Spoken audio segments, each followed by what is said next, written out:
and gentlemen, allow me to talk about the most relevant topic today, that is COVID-19. Now, I want us to talk about the presidential address today.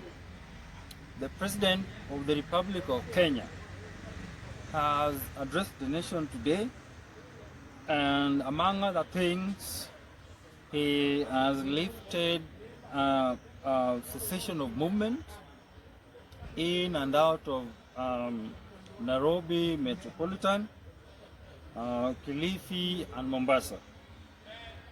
Now, these were some of the containment measures that were imposed by the national government towards COVID response.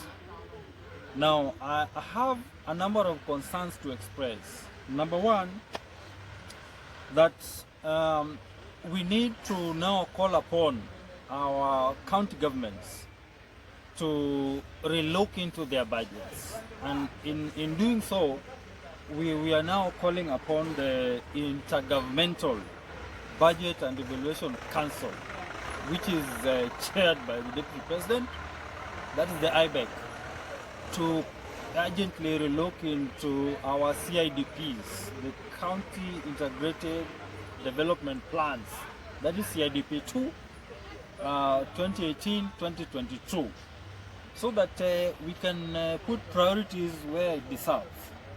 Because as we know, once these cessation of movements are lifted,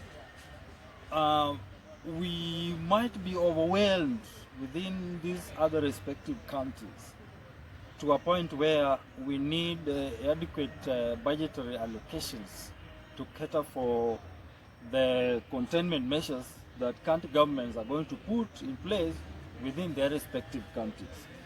Number two, I want to call upon the National Assembly to relook into the Revenue Allocation Bill 2020-2021 to enable county governments to adequately address the escalations, the possible escalations of COVID cases within these other counties.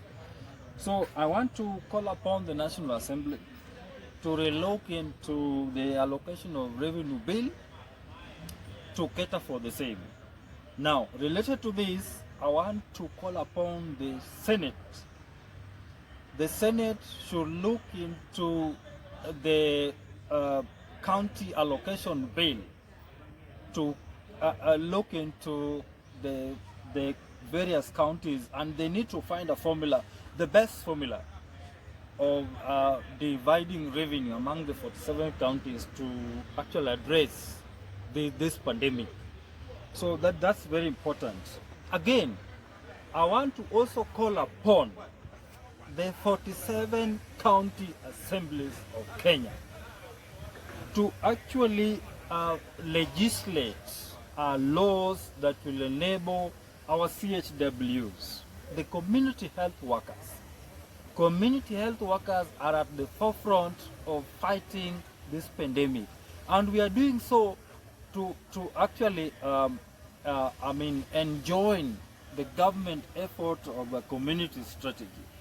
I think it is very important that we need to appreciate our community health workers, because we are now going to fight COVID within our communities. So that's very important. Number three, I also want to call upon this very 47 county assemblies to actually and speedily relook into the county appropriation bills, so that we have a priority set for COVID containment. This is very important. So I think the president has actually made a very good step, because our economy must move, but at the same time, our systems must also be alert and working. I'm also calling upon the Kenya Revenue Authority to help the nation of Kenya, or the Republic of Kenya, or the people of Kenya with cargo tracking systems that the national government and pump resources in developing. We need containment, a lot of containment and tracking of the truck drivers, the cargo trafficking all the way from Mombasa along the northern corridor, all the way to Congo. We need a lot of support from the Kenya Revenue Authority, who are in charge of the ECTS. We need a lot of containment about on the issues of trafficking, okay, of goods and cargo along our transit routes, okay.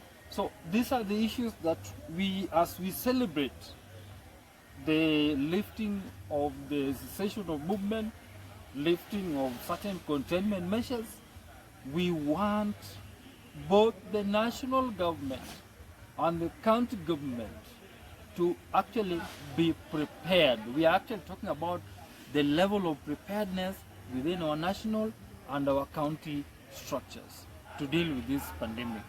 Thank you very much. I hope we shall interact more on this subject. God bless you. God bless Kenya. God bless the people of the Republic of Kenya. Asanteni sana.